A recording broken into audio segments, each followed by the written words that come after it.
Yang kelima, terbangunnya level keterhubungan dengan Bapa secara otomatis akan mengkondisikan hidup kita jadi terus menikmati limpahan kasih ilahi, dan pada saat yang sama menjadikan hidup kita menjadi sarana untuk orang banyak mengalami jamahan kasih Bapa. Hingga sekarang ini masih ada begitu banyak orang percaya, bahkan para pemimpin, yang terus hidup dengan memiliki luka, trauma, pergulatan batin, dan berbagai gejolak emosi negatif lainnya dalam kehidupan mereka.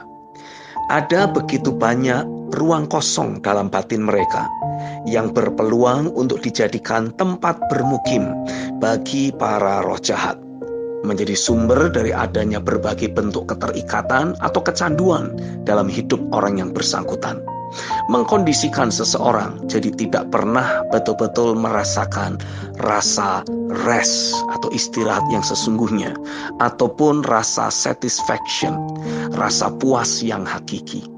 Dan semua disebabkan karena tidak bertumbuhnya level keterhubungan dan kebergantungan dengan Bapa dalam hidup orang yang bersangkutan. A. Bertumbuhnya level keterhubungan dan kebergantungan seseorang kepada Bapa sangat dipengaruhi oleh kedalaman firman dalam berurusan dengan hidup orang yang bersangkutan. Yohanes 15 ayat 1-3. Firman akan terus bekerja seperti sabun tukang penatu ataupun api pemurni logam. Tapi adalah respon pertobatan atau kemauan untuk berubah yang seseorang munculkan dalam hidupnya yang akan mempengaruhi seberapa dalam firman tersebut berurusan, membereskan, membuat akurat hidupnya. B. Level kerelaan untuk terus hidup dalam jalan-jalan Tuhan. Taat mutlak pada apapun yang menjadi arahan dan tuntunan roh juga ikut mempengaruhi level keterhubungan dan kebergantungan kita pada Bapa.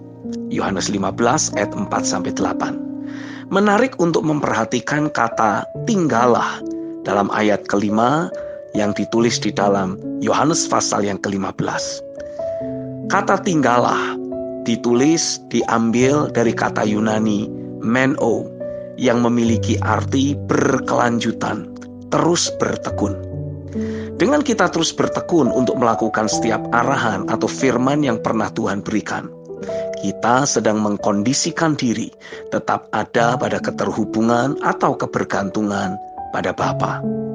Dalam memiliki ketekunan dan kerelaan untuk selalu sejalan dan seirama dengan Roh Kudus, memang bukanlah sesuatu yang mudah.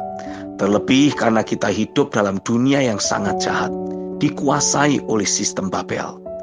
Karena itulah Yesus berkata, mintalah apa saja yang kamu butuhkan untuk bisa tetap berbuah bagi kemuliaannya, dan Dia pasti akan memberikannya kepada kita. C.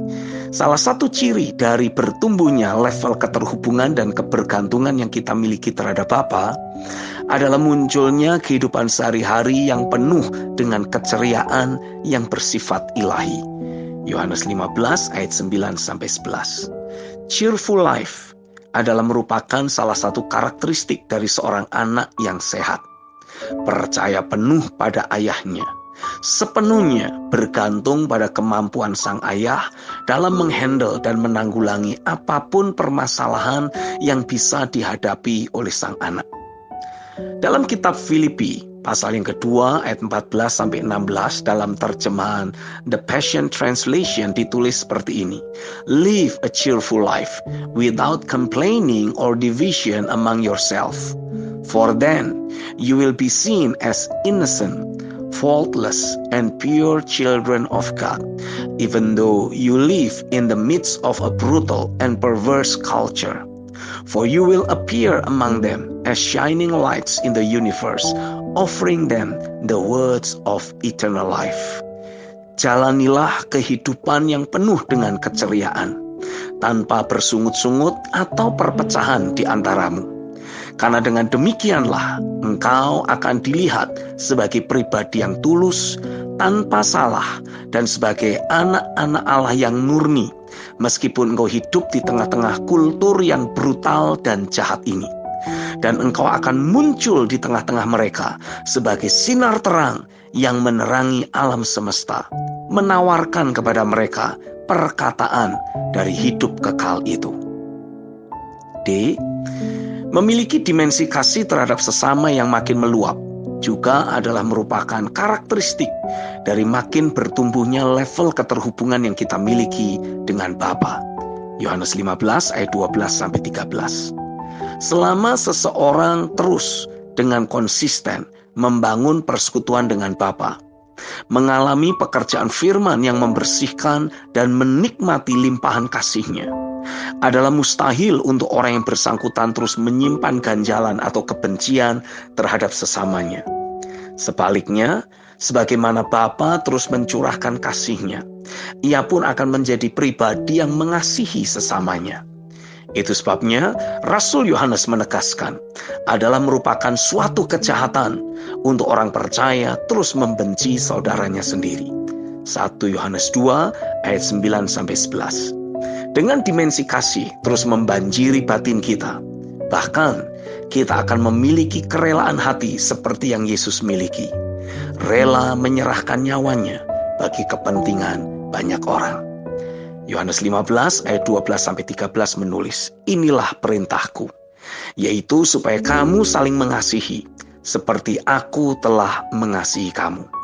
Tidak ada kasih yang lebih besar daripada kasih seorang yang memberikan nyawanya untuk sahabat-sahabatnya.